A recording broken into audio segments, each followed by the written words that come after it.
투자자 여러분 안녕하십니까? 본 영상에서는 코스피 5000 시대 이 종목 사야 하는 두 가지 이유는 이라는 제목으로 코스피 지수를 분석하겠습니다. 오늘 날짜는 2023년 12월. 코스피 지수 분석은 먼저 엘리어트 파동으로 이제 코스피 방향과 목표치를 알아보고 거시경제 분석을 통해 펀더멘탈과 유동성을 살펴보겠습니다. 그리고 이를 기반으로 코스피 대세를 먼저 진단한 다음 일목균형표로 코스피 파동 현재 위치, 그리고 캔들 차트로 코스피 추세와 지속 전환 여부 진단, 그리고 종합적인 의견과 매매 타점을 제시하겠습니다. 전반부는 결국 이제 보는 사람 관점에 따라 달라질 수 있는 거고, 후반부는 이건 객관적인 거죠. 차트니까. 그렇게 생각하시면 될 것 같습니다.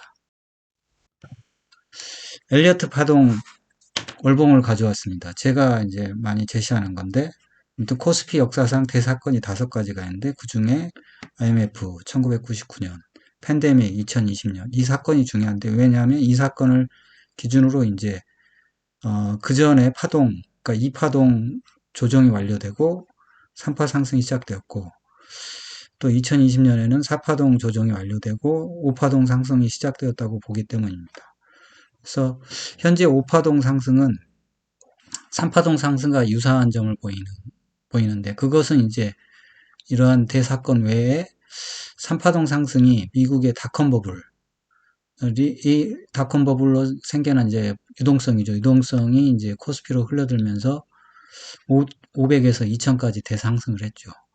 그러한 점에서 우리 코스피 이번에 미국에서 빅테크 버블을 일으켰는데 그 유동성이 코스피로 들어서면서 우리 코스피가 이제 2200에서 몇 배 상승인지 모르겠지만 아무튼 대상승할 걸로 예상하고 있습니다. 그러면 이제 지금 코스피가 대 5파동 상승이라고 그러면 대화포동 상승 중에 이제 현재 팬데믹부터 이제 21년 6월까지 1파 상승을 했습니다. 그리고 23년 10월 말까지 2파 조정을 마쳤죠. 2파 조정을 마치고 이제 지금 3파 상승을 하는데, 그러면 3파 상승의 대략적인 그 목표치가 얼마냐 살펴보면 이제 엘리어트 파동 이론에서 1파 상승의 1.618배 걸 상승한 거를 생각하면 대략 5,000포인트는 상승할 수 5,000포인트까지 상승할 수 있을 거라고 생각하고 있습니다. 그러면 이게 이제 3파동 상승이라고 그러면 이게 결국 2파동이 끝나야 되잖아요. 2파동 끝난다기에는 A, B, C 이렇게 C파동이 끝나야 되는데 C파동이 끝났냐 보면 이제 C파동은 5개 파동으로 끝나거든요. 그래서 그러면 이게 세보면 CA1, CA2, CA3, CA4, CA5 이렇게 해서 5개 파동이 끝났습니다. 그래서 지금 저는 3파가 시작되었다 이렇게 주장하는 겁니다. 또 하나 또 이제 코스피의 상승의 대의명분으로 이제 삼성전자 가지고 왔는데, 우리 삼성전자가 코스피의 그 비중이 뭐 잘 나갈 때는 한 30%까지 가죠. 근데 아무튼 20에서 30% 차지하는데, 이게 지금 삼성전자가 메모리 반도체입니다. 메모리 반도체를 생산하는 업체죠. 근데 이게 메모리 반도체라는 게 불황과 호황을 왔다 갔다 하면서, 또한 주기적으로 대규모 장비 교체를 해야 돼서 업황이 사이클릭을 보이게 됩니다. 그래서 삼성전자 주가를 보면 이런 업황의 사이클을 반영하고 있습니다. 60월선까지 조정 줬다가 상승하고, 60월선 조까지 조정 줬다 상승하고, 60월선까지 조정 줬다 상승하고, 지금 이제 2022년 9월에도 60월선까지 조정했는데 지금 상승하고 있죠. 그래서 지금까지 패턴이 지금 그전에는 모르겠지만 아무튼 2000년 이후로 3번을 반복했거든요. 이게 왜냐하면 사이클릭이라서 그런 거예요. 그래서 메모리 반도체 업황에 따라서 이렇게 반복하는데, 이번에도 반복할 것이다. 반복 안 할 수도 있겠죠. 근데 저는 반복하리라 믿습니다. 그래서 삼성전자 뭐 한 20만 원까지 가면 코스피 5천 가능하다 이렇게 보고 있습니다. 그럼 코스피, 그렇죠. 펀더멘탈을 좀 알아보면 PBR이죠. PBR은 미국은 이제 퍼가 중요한데 우리는 PBR이 중요합니다. 이게 대표적인 공업주라서 우리나라가 프라이스 북 밸류 레이시오인데, 결국은 이제 장부가 대비 시장가. 그러니까 지금 장부가 대비 시장가가 0.93이니까 1이 원래 정상이잖아요. 그래서 아직은 7% 정도 저평가되어 있다. 전에 이제 이 방송 시작할 때는 0.91인가 그랬거든요. 벌써 지금 많이 올라왔어요. 지금 2544.18. 코스피 이제 수출입 동향이 중요한데, 왜냐하면 전에도 보면 코스피는 대표적으로 우리가 보면 지수 관련 대형주가 수출주입니다. 그래서 수출이 잘 돼야 돼요. 그리고 또 하나는 무역 수지가 흑자가 나는 게 좋습니다. 그래야 환율적인 측면에서 외국인이 안심하고 들어올 수 있는 측면이 있거든요. 그래서 보면 옛날에 리먼 사태 때 보면 무역 적자가 나면서 주가가 급락했었거든요. 이거 말고 이제. 근데 현재도 보면 이번에 팬데믹 이후 주가 상승했다가 하락했을 때 무역 적자가 이렇게 났습니다. 물론 이제 수출입도 감소했었는데 이 무역 적자도 큽니다. 근데 지금 무역 흑자로 돌아섰고 수출입도 이제 증가세로 돌아섰기 때문에 코스피의 그 상승 여건은 갖춰져 있다 이렇게 보고 있습니다. 경기 종합 지수를 보면 이제 선행 지수가 중요하죠. 왜냐하면 선행 지수에 코스피가 포함되어 있기 때문에 보면 이게 팬데믹 때인데 지금 경기 종합 지수가 바닥치고 이제 올라갔다가 다시 꺾일 줄 알았는데 계속 상승하고 있죠. 그래서 경기 종합 지수도 코스피의 상승을 알려주고 있다. 이렇게 말할 수 있겠습니다. 지금까지 이제 코스피 펀더멘탈 간단히 살펴봤고, 지금부터는 이제 유동성을 한번 살펴보겠습니다. 결국은 유동성은 기관은 뭐 어차피 정해진 파트너고, 외국인하고 이제 결국 개인의 유동성인데, 개인의 유동성은 국내 금리가 중요합니다. 지금 보면, 국고채 10년물을 갖고 왔는데, 채권의 가격과 금리의 가격은 반비례라고 생각하면 됩니다. 채권이 하락하면 금리는 올라오는 거죠. 근데 지금 채권이 계속 하락했다가 쌍바닥 치고 이제 올라가는 모양새죠. 그러면 이게 결국 금리도 계속 올라왔다가 이제 떨어졌다가 다시 한번 또 올라갔다가 이제 고점 치고 쌍봉 친 거죠, 금리는. 쌍봉 치고 이제가 금리가 하락하는 중이죠. 어쨌든 개인의 금리가 이제 개인의 신용잔고 여력이 중요하니까 이 수급에 관계된 거니까 금리가 하락을 하는 여건을 갖춰줘야 아무튼 결국 개인들은 나중에 아니 죄송한 말씀이지만 꼭지를 잡아줘야 되거든요. 그러면 그 당시에는 좀 개인의 유동성이 있어야 되니까 금리가 하락세로 가는 게 좋다. 뭐 이렇게 말씀을 드리겠습니다. 또 하나는 환율이 중요한데 환율은 외국인 때문에 중요한 겁니다. 외국인이 왜냐하면 환율이 이렇게 상승을 해버리면 외국인 여기서 주식 사서 주식 올라도 뭐 한 차손 한 1,000원에서 1,400원이다. 이러면 한 차손 40% 보면 망하는 거죠. 그러니까 외국인들이 자금이 들어오려면 사실상 환율이 낮아서는 안 됩니다. 환율이 일단 높은 상태여야 되고 그 다음에 하락을 해야 돼요. 그러니까 지금이 사실 외국인 자금이 들어오기 적기인 거죠. 환율이 1,300원대 고환율 유지하고 있고 환율이 떨어질 일만 있고 그러니까 저는 뭐 제 생각에 외국인 자금이 이미 많이 들어왔다 이렇게 생각하고 있습니다. 유가는 무역 수지 측면에서 중요하죠. 그러면 이게 환율도 관계되기 때문에 외국인 수급하고도 결국 관계가 있습니다.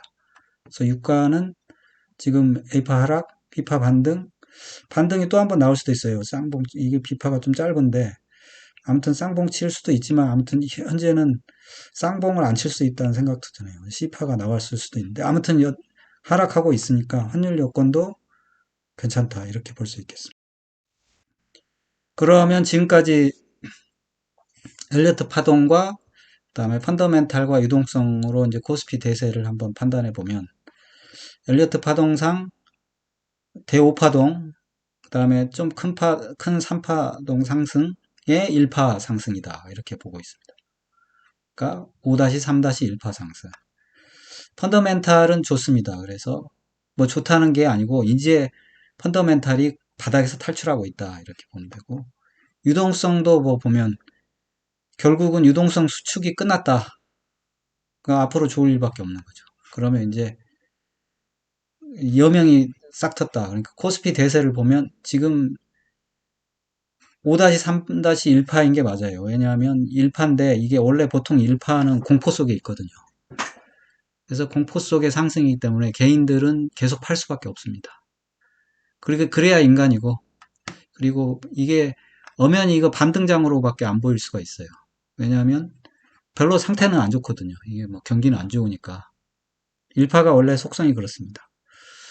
펀더멘탈은 상승 전환했다. 그렇죠. 이것도 확신을 주지는 못하는 거죠. 왜냐하면 지금 바닥권에서 상승을 하는 거니까.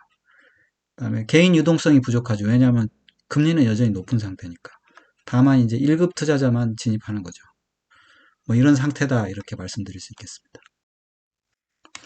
일목균형표 월봉입니다. 일목균형표 월봉은 보면 그 봉하고 지금 까만색이죠. 전환선이 중요합니다. 전환선과의 관계. 지금 현재 전환선이 살짝 우상향하는 가운데 이제 봉이 전환선 위로 올라왔죠. 그래서 일단 상승세로 전환했다 이렇게 볼 수 있겠습니다. 월봉.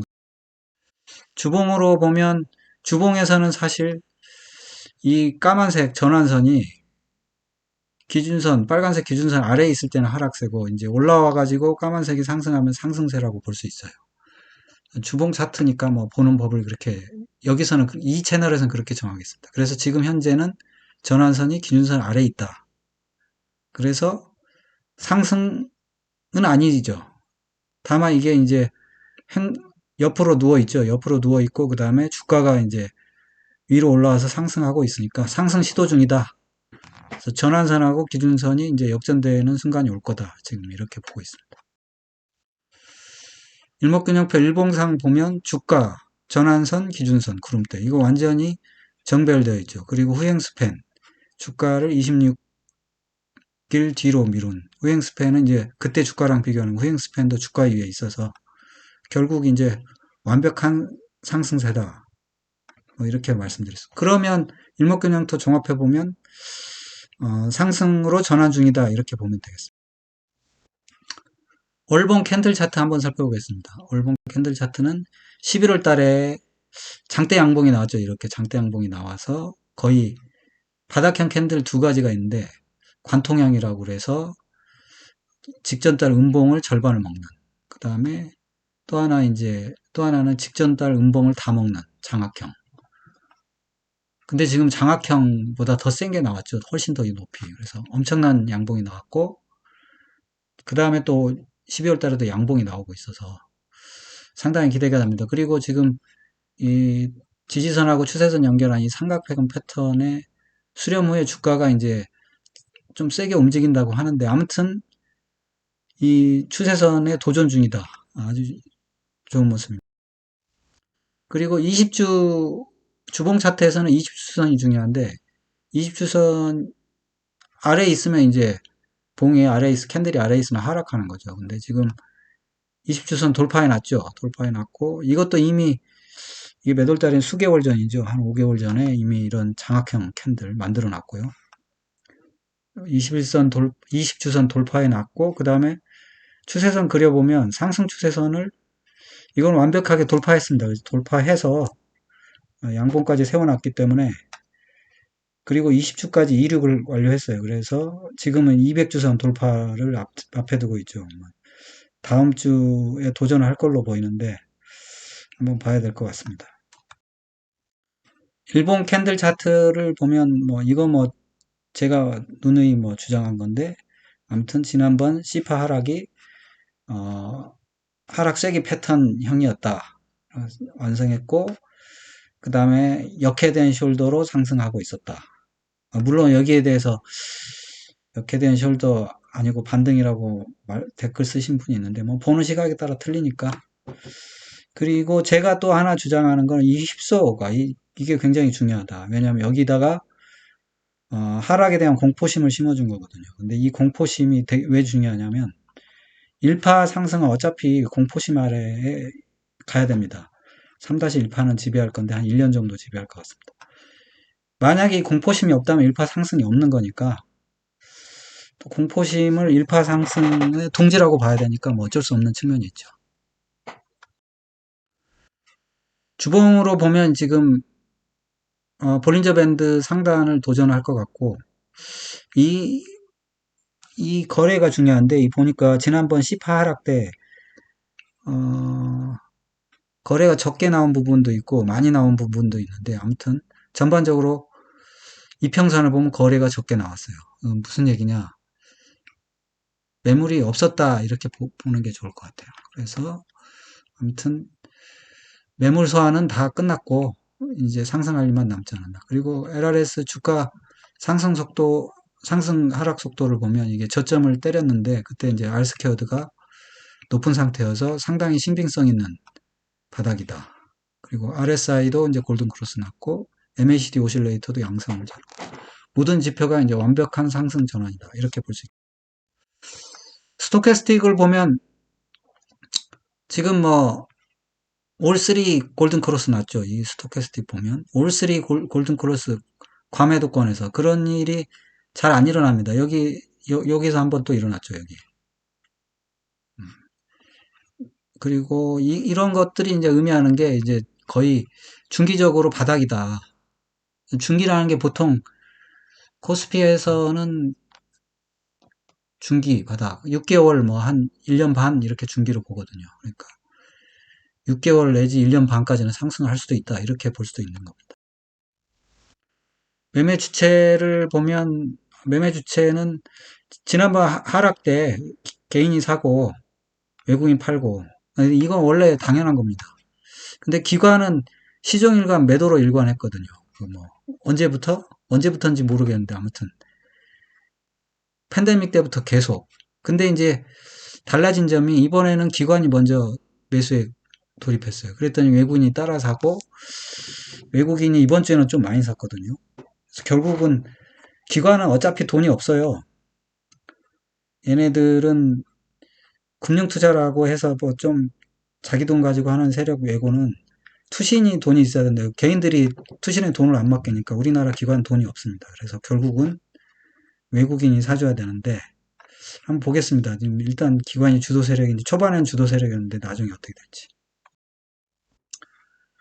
코스피를 분석을 종합해 보겠습니다. 일목균형표상 상승세고 캔들 차트상도 상승세고 지표도 거의 상승세고 유동성, 뭐 펀더멘탈, 수급 안 좋은 게 없어요. 지금 안 좋은 게 없고 이제 안 좋은 게 여기 하나 있죠.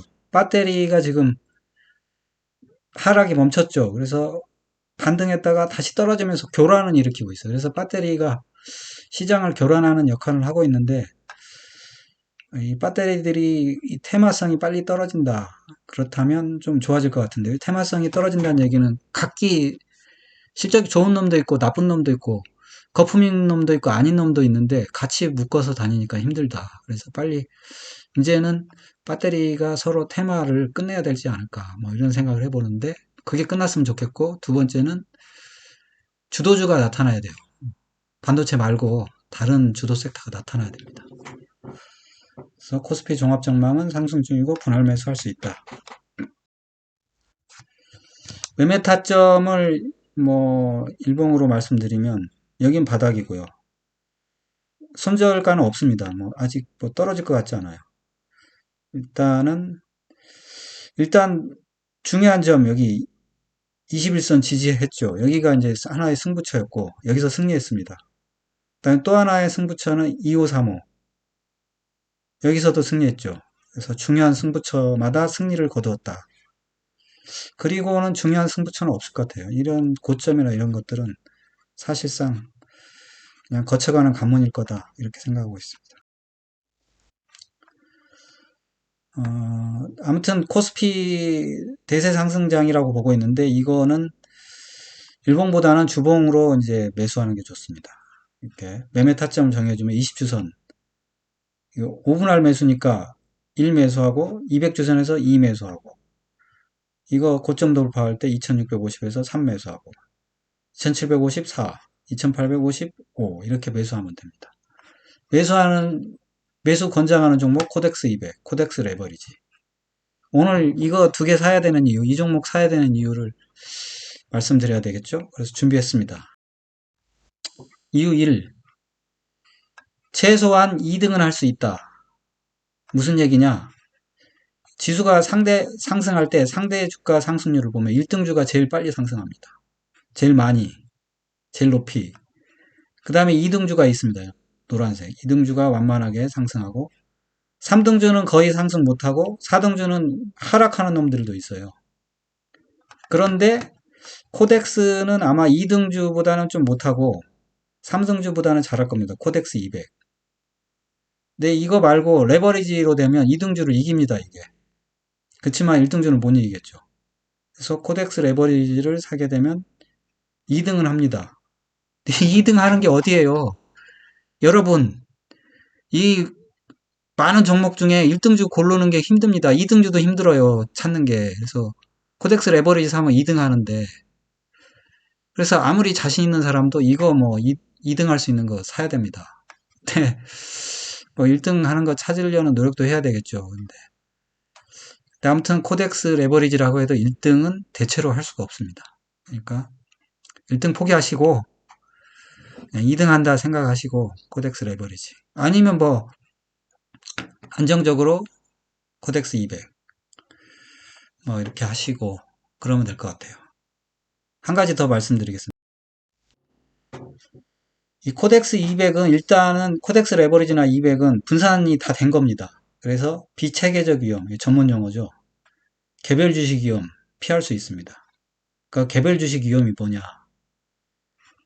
개별 주식은 위험 뭐냐면 개별 기업은 잘 나가다가 뭐 어떤 이유로 이게 망하는 수가 있거든요. 예를 들면 LG전자 잘 나가고 있는데 삼성전자가 메모리 반도체에서 이익 많이 나니까 가전 덤핑 때려버리면 LG전자는 죽습니다. 이렇게. LG전자는 죽어도 그 이익은 삼성전자가 가져가잖아요. 그러니까 전체적으로 코덱스는 그냥 수익률이 유지돼요. 그러니까 또 1등주도 가다가 2등주로 딱 이렇게 2등주처럼 떨어지는 수가 있고. 그러니까 초반에 1등주인지 알아도 나중에 알고 보면 아닐 수가 있거든요. 근데 코덱스 레버리지는 초반부터 끝까지 2등이다. 근데 뭐 당연히 체계적 위험, 즉 코스피가 하락하는 데는 장사 없는 거죠. 그래서 아무튼 두 가지 이유로 코덱스 200이나 코덱스 레버리지가 좋다. 이런 말씀을 드립니다. 여러분의 응원이 영상 제작에 큰 힘이 됩니다. 좋아요, 구독, 알림 설정 꼭 좀 부탁드립니다. 감사합니다. 편안한 하루 되세요. 본 동영상은 투자 권유 동영상이 아닙니다. 모든 투자의 책임은 투자자 본인에 있으니 투자는 각자 개인의 판단하에 투자하시고 본 동영상은 참고만 하십시오.